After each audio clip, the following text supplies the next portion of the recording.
तो hello guys, कैसे हैं आप सभी लोग। देखिए, कल जो आंधी आई है उससे काफ़ी ज़्यादा नुकसान हुआ है। पूरे इलाके में लाइट की समस्या हो गई है, बहुत जगह तार टूट गए हैं। आप देख सकते हैं कितना ज़्यादा तेज़ आंधी थी। आंधी की इंटेंसिटी बहुत ज़्यादा थी, जगह जगह पेड़ टूट गए। देखिए, ये पेड़ टूट गया, यहाँ पर बहुत ही ज़्यादा नुकसान हुआ है। इधर भी पेड़ टूटे होंगे, जरूर देखते लोग लकड़ियाँ पटोर करके जा रहे हैं। जो गरीब लोग हैं वो लकड़ियाँ वगैरह बटोर लेते हैं, जिससे उनके घर में खाना वगैरह बन जाता है बढ़िया तरीके से। ईंधन वगैरह की दिक्कत जो होती है, तो ये ज़्यादा ही कुछ नुकसान हुआ है कल। और लाइट कब आएगी ये भी कोई भरोसा नहीं है। 2-3 दिन का, एक दिन तो मुझे लग रहा है कि मुश्किल ही लग रहा है। जहाँ जहाँ तार टूटे होंगे वहाँ तो बिल्कुल ही एकदम मुश्किल, क्या बहुत मुश्किल है। तो जगह जगह मेरे यहाँ भी घर में कुछ ना कुछ गिरा है। मेरी गाड़ी के ऊपर एक लकड़ी गिर गई थी यहाँ पर के, बहुत बड़ी थी। तो भाई एक किनारे खड़ी थी गाड़ी, बच गई, नहीं तो बचना मुश्किल था। आंधी वगैरह अनएक्सपेक्टेड है और मौसम बहुत ठंडा सा हो गया है। और ऐसे जो नेचुरल क्लाइमेटीज़ हैं ये जो आती हैं तो दिक्कत होती ही होती है। ये सिनेमा चल रहा है हरदोई का, वैसे तो बहुत बिजी रहता है। और अभी एक हेलमेट पे माउंट लगता है, उसके थ्रू मैं रिकॉर्ड किया करूँगा। अभी मैं हाथ में पकड़े हूँ मोबाइल, तो यहीं पे मेरा एक्सीडेंट हो गया था और इस लेकर के मैं रिकॉर्ड कर रहा हूँ आप लोग को दिखाने के लिए। बहुत ठंडा मौसम है, ज़्यादा लग रही है, अच्छी बात है। और अभी मैंने एक जगह स्कूल ज्वाइन किया था, वहाँ मैंने छोड़ दिया क्योंकि उन्होंने गेस्टेड छुट्टियाँ नहीं दी। वो भी उन्होंने हमारी गेस्टेड छुट्टियाँ ख़त्म कर दी, कहा कि मैं छुट्टियाँ नहीं देती हूँ। अगर गेस्टेड छुट्टियाँ भी नहीं देते हैं तो फिर तो कोई मतलब ही नहीं है जॉब करने का। तो मैंने जॉब छोड़ दी और जहाँ पुरानी जगह पढ़ा रहे थे वहाँ मैंने फिर से ज्वाइन कर लिया। देखिए, एक चीज़ ध्यान रखिएगा लाइफ में, अगर मेंटल पीस नहीं है आपके पास है, मनी डजंट मैटर, फिर मनी मैटर नहीं करती है। और फिर आप अगर मनी के चक्कर में मेंटल पीस खो रहे हैं तो फिर आप बहुत कुछ खोने जा रहे हैं। क्योंकि हेल्थ इज़ वेल्थ सबसे पहली बात होती है ना, हेल्थ इज़ वेल्थ। तो अगर आपकी हेल्थ सही है तो मनी कमाने के बहुत सारे आपके पास रास्ते निकल आएंगे। लेकिन अगर मेंटल पीस ही नहीं है तो फिर आप क्या करेंगे। रात भर नींद नहीं आई मुझे 8 दिन, मैं इतना परेशान रहा हूँ कि पूछिए नहीं। मैं और स्कूल वालों को टॉर्चर, एक तरीके से टॉर्चर देख रहा हूँ। मैं फर्स्ट डे से जब से गया हूँ स्कूल में, मैंने ये देखा कि लोगों के चेहरे पर किसी प्रकार की कोई खुशी नहीं है। अब जब खुशी ही नहीं है तो फिर वो ऐसी जॉब का क्या करेंगे। मान लीजिए 20-25 हज़ार पा भी रहे हैं और हार्ड वर्क कर रहे हैं इतना ज़्यादा, वो छुट्टियाँ नहीं मिल रही हैं, संडे भी कभी कभी वो भी ले लेते हैं। तो ये मेरी समझ में नहीं आता कि भाई साहब कैसे लोग सर्वाइव कर रहे हैं। इतना मैंने मेहनत करी है, ऐसी बात नहीं है। मैंने काफ़ी जगह पढ़ाया, काफ़ी टाइम दे के पढ़ाया, अर्ली मॉर्निंग जाड़ों में पढ़ाया। ये लखनऊ चुंगी है हरदोई की, तो चौराहे ऐसे ही हैं, बहुत ज़्यादा साफ सुथरे नहीं हैं, बट ठीक है, काम चल रहा है। वो कहते हैं ना सर्वाइवल द फिटेस्ट, तो उसी थ्योरी पे चल रहे हैं हम भी। तो ये जो सब चीज़ें हैं ये नहीं होनी चाहिए। स्कूल का मतलब मैनेजमेंट हो, कम से कम ये समझे कि हम लोग ह्यूमन हैं, हम लोग रोबोट नहीं है कि हम काम करते रहेंगे और आपकी जो मेन मकसद है हमारा टीचिंग का है वो वहाँ से ख़त्म हो रहा है।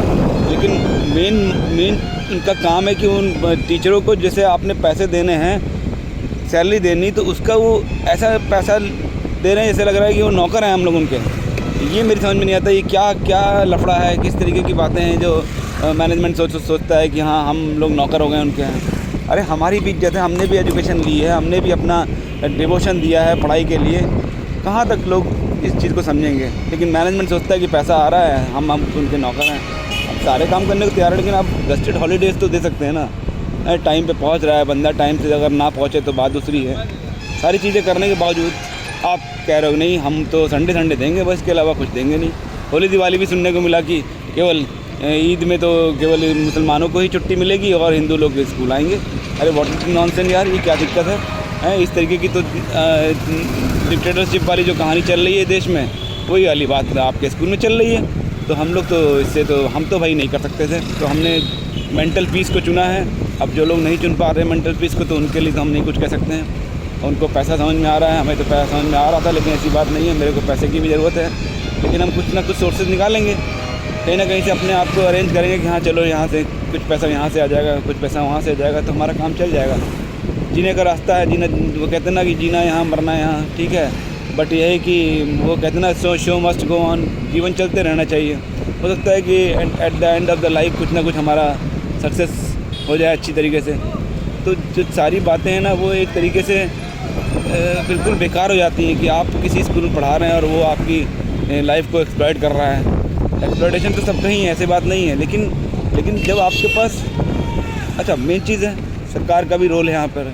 सरकार कुछ चीज़ों पर उसकी पकड़ ही नहीं है। अब देखिए स्कूलों में मनमाने तरीके से बोली जा रही, फ़ीस ली जा रही है, कॉपी किताब कोर्स के लिए कुछ भी सारा पैसा लिया जा रहा है, अच्छा खासा पैसा चार्ज कर रहे हैं, कन्वेंस के लिए चार्ज कर रहे हैं। इतना पैसा होने के बाद भी टीचरों को एक्सप्लॉइट किया जा रहा है। ये जो चीज़ है ना, ये हमें समझ में नहीं आ रही लाइफ में। तो ये देखिए फल मंडी थी, यहाँ पर सब्ज़ी मंडी थी, तो लाइफ भी चलती रहनी चाहिए। मैं तो बस अब कुछ और करने की फिराक में था, लेकिन अब वो हो नहीं पा रहा है। लेकिन कोशिश तो मैं करता रहता हूँ कि हाँ हो जाए कुछ, और कोशिश मैंने बहुत लाइफ में अपनी कर डाली, ऐसी कोशिश ऐसी नहीं जो नहीं करी हो मैंने, और करता रहूँगा टिल माई लास्ट ब्रेथ। और संघर्ष हरदोई में आकर के बहुत ज़्यादा बढ़ गया मेरा।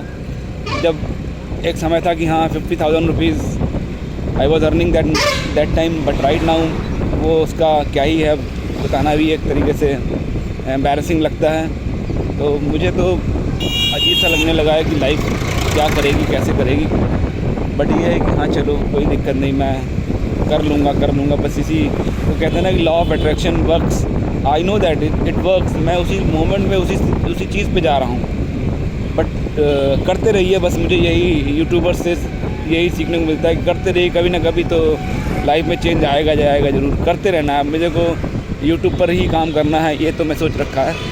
बट लेकिन वही है कि इसमें टाइम लगने वाला है, तो टाइम देने की कोशिश करूँगा। मैं पर डे एक वीडियो डालूँगा, कैसे भी डालूँ, चाहे अपना ही डालूँ, कुछ भी डालूँ, मुझे अपने इस पर सेगमेंट पे काम करना ही करना है, चाहे कुछ हो जाए। तो ये देखिए बहुत ही ध्यान से गाड़ी चलाने का है, क्योंकि एक सिंगल हैंड पे पकड़ गाड़ी चला रहा हूँ मैं, और मोबाइल पकड़े हुए हूँ, क्योंकि शूट करना है। शूट करने के लिए मुझे एक हेलमेट में माउंट आता है, वो लगाना पड़ेगा, और उसके थ्रू ही मैं सही से कर पाऊँगा। और हेलमेट को वाइज़र बंद कर लूँ, क्योंकि बिल्कुल भी में जाती है। तो ये सारी चीज़ें हैं। ये देखिए कैसी सड़क बनी हुई है, सड़क जरा सी बनी है, हाईवे है ये हमारा।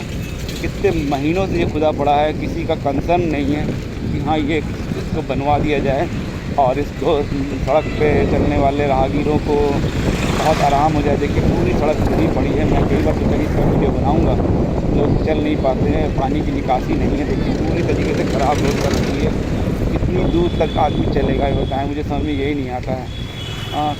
कोई कंसर्न नहीं है किसी प्रकार का। आज गड़बड़ लग रही है तो आज ही हमें ज़रूरत है इस चीज़ की, लेकिन बस ये है कि अब आप चीज़ों को सही से कंसर्न नहीं कर पाते हैं। लोग सोचते हैं कि हाँ बस सब चल जाएगी ऐसे ही, तो चल रही है। इंडिया का तो हाल बेहाल ही है, हर जगह अनारकी फैली हुई है, चाहे वो स्कूल हो, कॉलेज हो, और किसी प्रकार का कोई भी इंस्टीट्यूशन हो, सब कहीं एक अलग तरीके का माहौल बन गया है। लास्ट 10 ईयर्स 11 ईयर्स से तो हमने देखा है कि हम लोग बिल्कुल भी कुछ नहीं कर पा रहे हैं। इनकी सैलरी 50,000 की उनकी आज 25,000 हो गई है।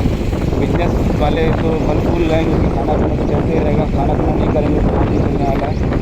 लेकिन अब जो लोग बिल्कुल केवल नौकरी के बलबूते पर ही हैं, तो बड़ा मुश्किल है। गर्मी का इम्पैक्ट देखने को मिल रहा है, जगह जगह तार टूटे हुए हैं, लाइट तो मेरे ख्याल में पूरे इलाके में नहीं है। और देखिए ऐसा ये जो नेचुरल कैलेमिटी है ये आती रहती है, इनका कोई सलूशन नहीं है। और इनसे बस यही कि आने के बाद इनका जो जल्द से जल्द इस पर जो इम्प्लीमेंट होता है वो होना चाहिए। ठीक है, चलो भाई आज के लिए काफ़ी है, मैं अपने पहुँचने वाला हूँ। Thank you, keep watching. कोशिश रहेगी कि मैं और देखिए शराब की दुकानें खुलती रहती हैं, और भले ही कोई इंस्टीट्यूट ना खुले, शराब की दुकानें ज़रूर खुल जाएंगी बढ़िया तरीके से, क्योंकि इससे रेवेन्यू ज़्यादा जनरेट होता है। रेवेन्यू का ही मतलब है, मेन मकसद तो रेवेन्यू है। किसी भी उसमें जाएँ आप, मेन मकसद रेवेन्यू है। रेवेन्यू नहीं मिलेगा तो कुछ होना नहीं है। क्योंकि ये ट्रक जा रहा है बगल में, मैं अभी चला रहा हूँ।